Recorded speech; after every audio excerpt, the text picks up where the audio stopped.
আসসালামু আলাইকুম দর্শক, শুভেচ্ছা, স্বাগতম। ভারতীয় স্ক্রিপ্ট রূপায়িত করার কাজে নেমেছে কিছু মানুষ। আসিফ নজরুল। কিছু মানুষ ভারতীয় স্ক্রিপ্ট বাংলাদেশে রূপায়িত করার কাজে নেমেছে বলে মনে করেন অন্তর্বর্তী সরকারের আইন উপদেষ্টা অধ্যাপক আসিফ নজরুল। তার মতে উদ্দেশ্যমূলক সমালোচনার নামে অন্তর্বর্তী সরকারকে শক্তিহীন করা, আন্দোলনকারীদের মধ্যে অনৈক্য নিয়ে আসা এবং দেশে অস্থিতিশীল করার চেষ্টা চলছে। আজ শনিবার সন্ধ্যায় জাতীয় প্রেসক্লাবে স্মৃতির মিনার গণ অভ্যুত্থান ও 2024 শীর্ষক এক আলোচনা সভায় প্রধান অতিথি ছিলেন অধ্যাপক আসিফ নজরুল। এই আলোচনা সভায় আয়োজক বাংলাদেশ সংবাদ সংস্থা বাসস। সভায় আইন উপদেষ্টা আসিফ নজরুল বলেন, আমাদের কাজের সমালোচনা করবেন, সমস্যা নেই, কিন্তু যখন সম্পূর্ণ আজগুবি মিথ্যা তথ্য দিয়ে ব্যক্তিগত চরিত্র হনন করা হয় তখন মনে হয় সমালোচনাটি অসৎ উদ্দেশ্যে করা। এই সরকারকে শক্তিহীন করা, আন্দোলনকারী মানুষের মধ্যে অনৈক্য নিয়ে আসা, দেশকে অস্থিতিশীল করা, পরাজিত শক্তির হাতে অস্ত্র তুলে দেওয়া অভিপ্রায় এগুলো করা হয়।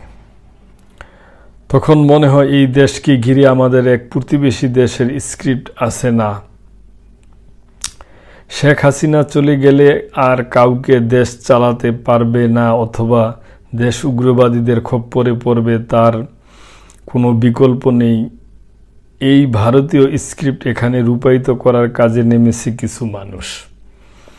গঠনমূলক পরামর্শ দেওয়ার আহ্বান জানিয়ে আসিফ নজরুল বলেন, যদি নিজেরা ঝগড়াঝাটি করে, নিজেরা নিজেদের কুৎসা রটায়, চরিত্র হনন করি, মিথ্যা তথ্য দিই, তাহলে ছাত্র জনতার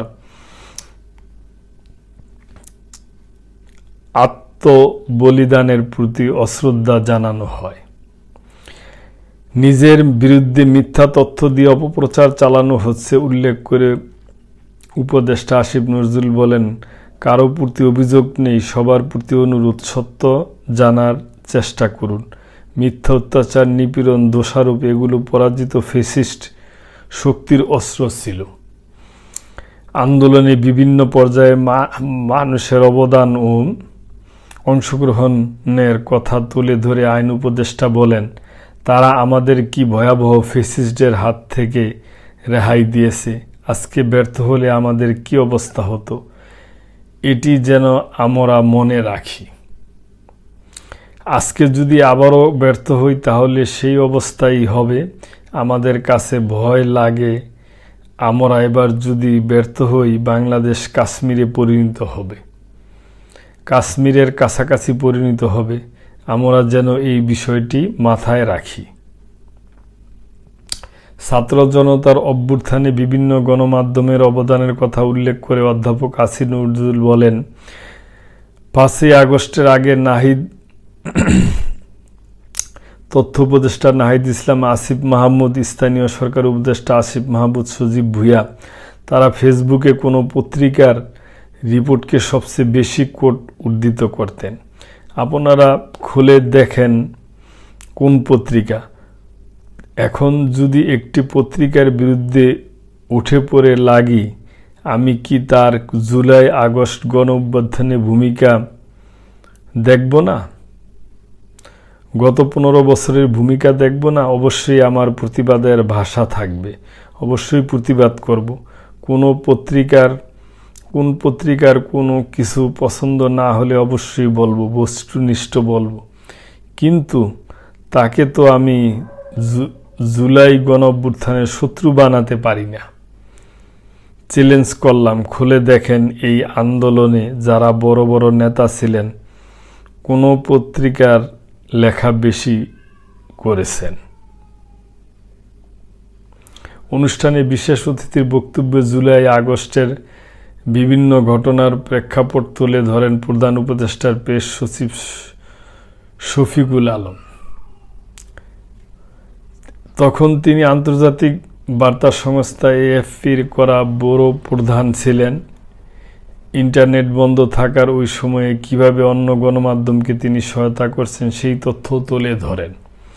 অনুষ্ঠানে সভাপতিত্ব করেন বাসসের ব্যবস্থাপনা পরিচালক মাহবুব মোর্শেদ। বাসসের বিশেষ প্রতিনিধি দিদারুল আলমের সঞ্চালনায় অনুষ্ঠানে বক্তব্য দেন লেখক রাখাল রাহা, গণ অধিকার পরিষদের সাধারণ সম্পাদক রাশেদ খান, কবি ফেরদৌসী আরা রুমি প্রমুখ।